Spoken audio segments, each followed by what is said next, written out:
नमस्कार, आप देख रहे हैं सिजलर्स न्यूज। देश दुनिया की धड़कनों से जुड़ी वो बड़ी खबरें जो आपको सिर्फ जानकारी नहीं बल्कि सोचने की वजह देती है। अमेरिकी राष्ट्रपति डोनाल्ड ट्रंप ने गुरुवार को 7 अगस्त से भारत पर 25% जबकि पाकिस्तान पर 19% टैरिफ लगाने का ऐलान किया है।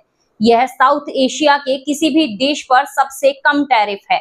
इससे पहले ट्रंप ने अप्रैल में भारत पर 26% और पाकिस्तान पर 29% टैरिफ लगाने की बात कही थी। नए आदेश में ट्रंप ने पाकिस्तान को 10% की बड़ी छूट दी है। कल ही ट्रंप ने पाकिस्तान के साथ ऑयल और ट्रेड डील होने के ऐलान किए हैं। इसके तहत अमेरिका पाकिस्तान की तेल निकालने और स्टोरेज बनाने में मदद करेगा। बीते कुछ महीनों में अमेरिका और पाकिस्तान के रिश्ते में काफी नजदीकी आई है। पाकिस्तान ने जून में ट्रंप को नोबेल शांति पुरस्कार के लिए भी नामित किया था। वहीं भारत अमेरिका के रिश्ते में तनाव दिखा है। दूसरी ओर ब्रिटेन के एक संसदीय समिति ने गुरुवार को दमनकारी देशों की एक लिस्ट जारी की है जिनमें भारत का भी नाम शामिल है। Transnational repression in the UK नाम की इस लिस्ट में 12 देश शामिल हैं। रिपोर्ट में कहा गया है कि कुछ विदेशी सरकारें यूके में रहने वाले लोगों को डराने और उनकी आवाज दबाने की कोशिश कर रही है। कमेटी ने यूके में विदेशी सरकारों की एक्टिविटी को मानवाधिकारों के लिए खतरा बताया है। ब्रिटिश सरकार ने इस पर कार्यवाही करने की मांग की है। भारत ने अभी तक इस पर कोई आधिकारिक जवाब नहीं दिया है। वहीं चीन ने आर्टिफिशियल इंटेलिजेंस के क्षेत्र में अमेरिका को चुनौती देने के लिए नया ग्लोबल ऑर्गेनाइजेशन बनाया है। इसका नाम वर्ल्ड एआई कॉर्पोरेशन ऑर्गेनाइजेशन है। ऑर्गेनाइजेशन का मकसद $4.8 ट्रिलियन यानी करीब 420 लाख करोड़ रुपए वाले टेक बाजार में एआई के सुरक्षित इस्तेमाल को बढ़ावा देना है।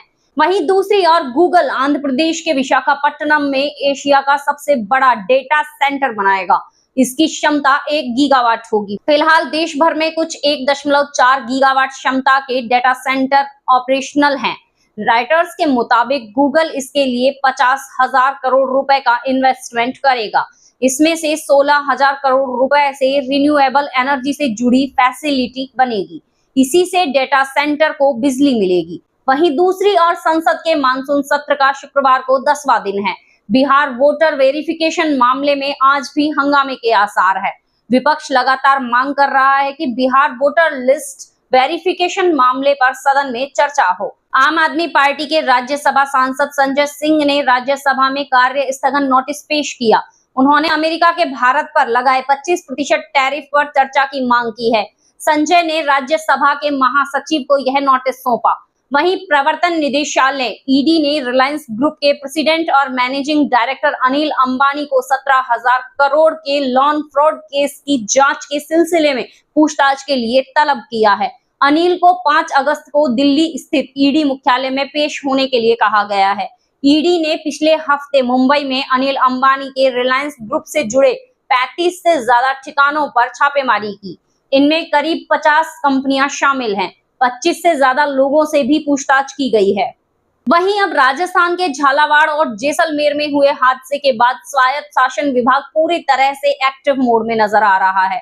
गुरुवार को विभाग के शासन सचिव रवि जैन ने प्रदेश भर के 224 निकाय प्रमुख की बैठक ली, जिसमें उन्होंने प्रदेश भर में जर्जर हो चुके 2,699 भवनों को सील कर ध्वस्त करने के आदेश दिए हैं।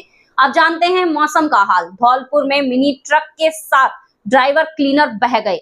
मनिया थाना इलाके के रानोली रपट पर देखते ही देखते गाड़ी पार्वती नदी में समा गई। उसके साथ ड्राइवर और क्लीनर भी डूब गए। गाड़ी में सवार मजदूर और ठेकेदार की जान बमुश्किल बची है। शुक्रवार सुबह हुई इस घटना के बाद पुलिस दोनों को खोजने में जुटी हुई है। नागौर जिले के जसनगर में बीते 12 दिनों में प्रशासन को तीसरी बार नेशनल हाईवे 458 बंद करना पड़ा। जसनगर रपट पर लूनी नदी का पानी 6 इंच ऊपर बह रहा है, इसलिए प्रशासन को एक बार फिर नेशनल हाईवे बंद करना पड़ा। इससे नागौर का पाली और ब्यावर जिलों से संपर्क कट गया है। उधर राजस्थान में बारिश ने सारे रिकॉर्ड तोड़ दिए हैं। इस साल जुलाई महीने में हुई बरसात 69 साल की सर्वाधिक बारिश रिकॉर्ड हुई है। पिछले महीने कुल 285 mm बारिश हुई थी। अब जानते हैं खेल जगत से जुड़ी खबरें।